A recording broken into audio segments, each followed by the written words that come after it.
Most retirement planning conversations that I have inevitably lead to the mortgage question. Should you enter your golden years completely debt-free or strategically maintain your home loan? While conventional wisdom of the past champions the mortgage-burning party, this might not always be the smartest financial move. So let's examine the surprising realities behind this pivotal retirement decision that could dramatically impact your financial freedom. For the typical retiree, their residence represents one of their largest assets, but also continues as a significant expense center even without mortgage payments. The automatic assumption that eliminating your mortgage creates freedom often overlooks crucial ongoing expenses like never-ending maintenance, rising property taxes, and rising utility costs. So let's have a look at some numbers.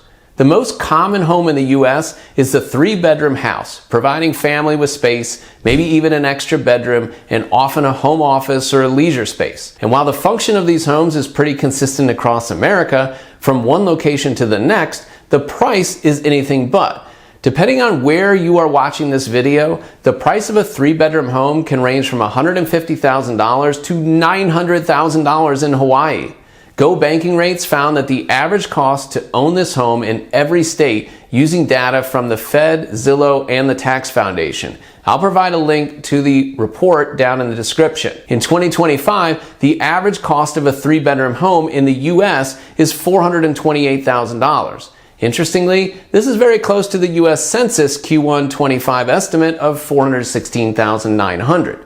Recent data shows that 73% of mortgages are currently below 5%, since many homeowners got them during the low rate era. It's sad to say that I think that era might be over.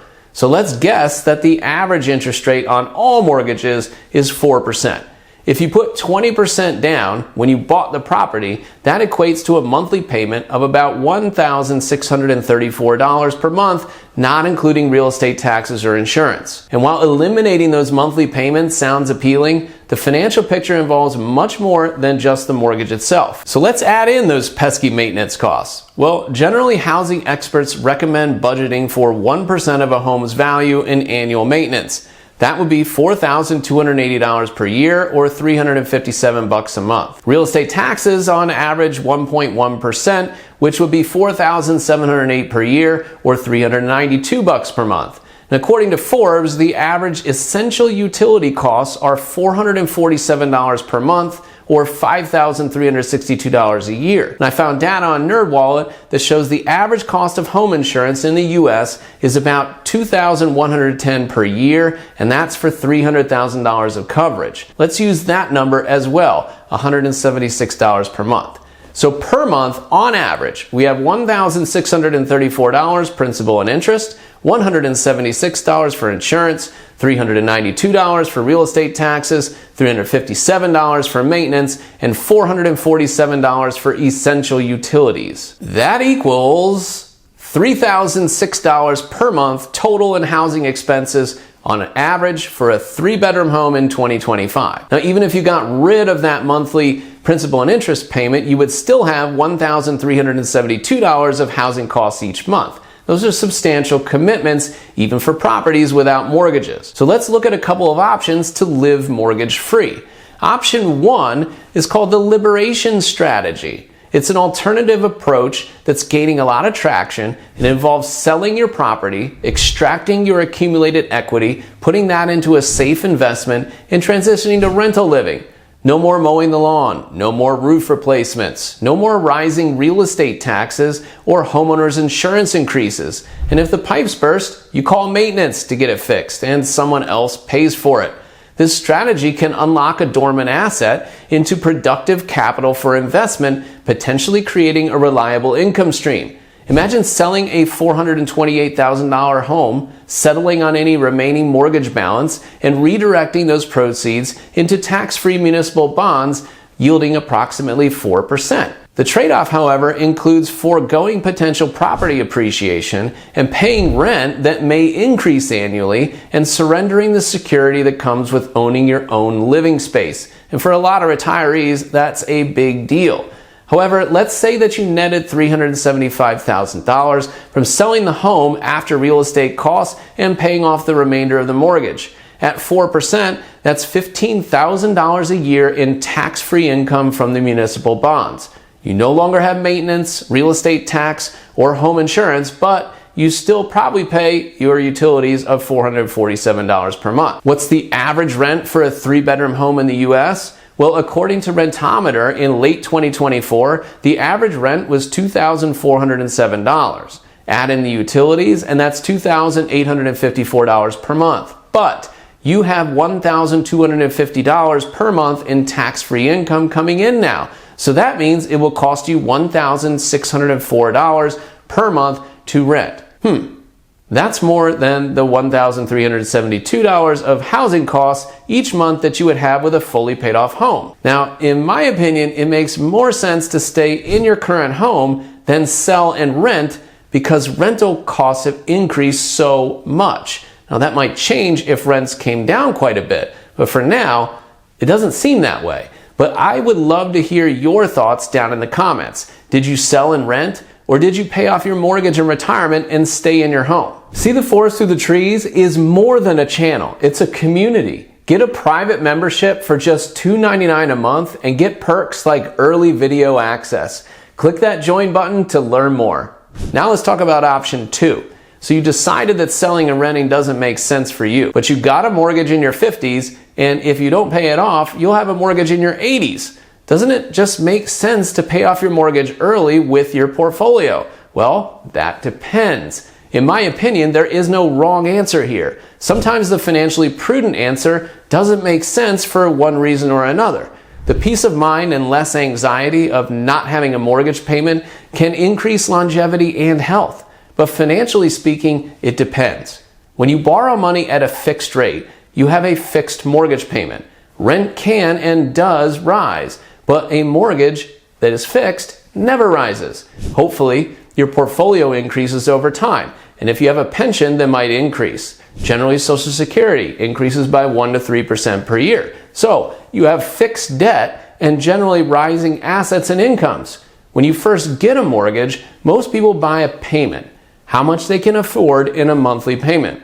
The bank then creates the mortgage table based on the number of years you pay the mortgage and the current interest rate.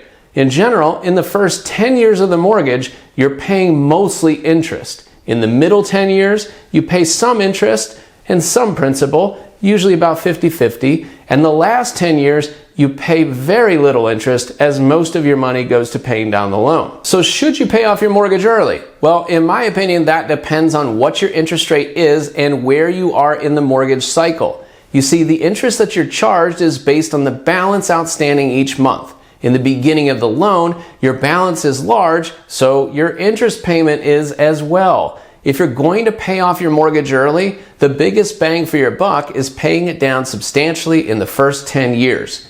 You get some benefit in the middle 10 years, but paying off the mortgage early in the last 10 years is of little value. Why? Because you're paying very little interest at that point. Why pay off something where you're paying very little interest and forego earning interest on that money by investing it? In my opinion, and when looking at planning software, paying off a mortgage early just because you're retiring rarely makes financial sense unless you are in the first 10 years of the loan. What about carrying a full mortgage in retirement that you recently got? Well, in this case, it comes down to the interest rate that you're paying over the life of the loan versus the other options available to you.